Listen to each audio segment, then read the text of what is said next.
Hi friends, welcome back to our channel. మనం ఈరోజు గాయత్రీదేవి అలంకారం యొక్క విశిష్టత గురించి, గాయత్రీదేవి అలంకారం వెనుక ఉన్న కథ గురించి తెలుసుకుందాం. గాయత్రి మాతను వేదమాత అని పిలుస్తారు. ఆమెను 5 ముఖాలు, పంచముఖి గాయత్రి రూపంలో దర్శించుకుంటారు. ఈ 5 ముఖాలు వేదాలైన ఋగ్వేదం, యజుర్వేదం, సామవేదం, అథర్వణ వేదం మరియు ఓంకారంను సూచిస్తాయి. దేవి అలంకారం వెనుక ఉన్న విశిష్టత ఏమిటంటే, గాయత్రి మాతను ఎప్పుడు అలంకరిస్తే ఆ అలంకరణలో ప్రతి వస్తువుకు ఒక ఆధ్యాత్మిక అర్థం ఉంటుంది.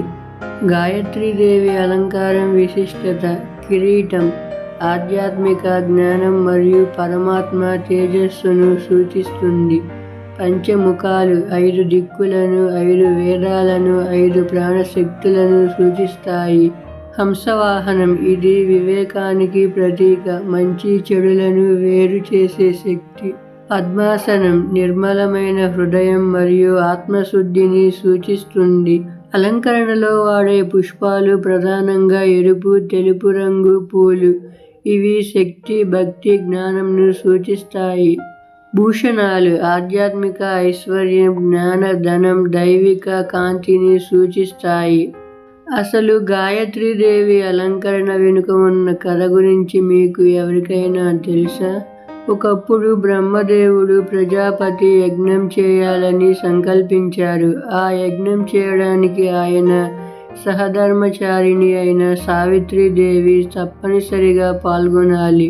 కానీ ఆ సమయంలో సావిత్రి గంగలో స్నానానికి వెళ్ళి ఇంకా తిరిగి రాలేదు. యజ్ఞానికి నిర్ణయించిన ముహూర్తం దగ్గర పడింది. బ్రహ్మదేవుడు ఆలస్యం చేస్తే యజ్ఞం విఫలమవుతుందని ఆలోచించాడు.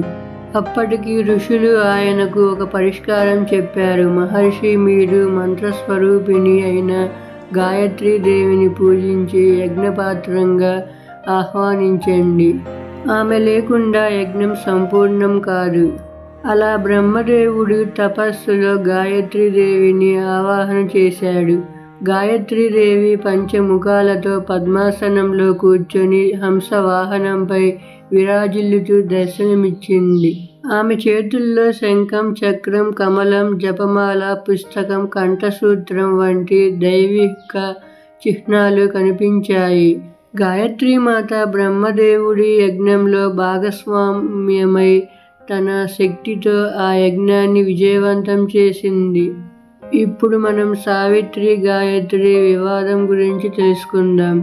యజ్ఞం జరుగుతుండగా సావిత్రి తిరిగి వచ్చింది.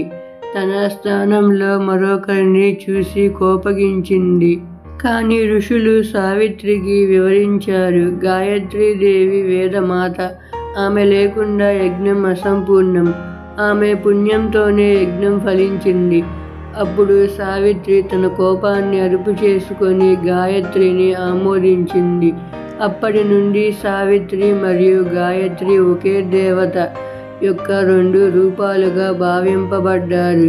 గాయత్రీదేవిని పూజించడం వలన కలిగే ఫలితాలేమిటో ఇప్పుడు మనం తెలుసుకుందాం. విద్యలో వాక్చాతుర్యంలో, జ్ఞానంలో అభివృద్ధి, కుటుంబానికి ఐశ్వర్యం, శాంతి, ఆరోగ్యం, పాప మోక్షం, ఆత్మశుద్ధి, సద్బుద్ధి, దివ్య జ్ఞానం లభిస్తాయి. అందువల్ల గాయత్రీదేవి అలంకారం అనేది కేవలం శృంగారమైన పూజా కార్యం కాదు. అది వేదపరమైన జ్ఞాన ప్రకాశాన్ని ఆహ్వానించే ఆధ్యాత్మిక సాంప్రదాయం.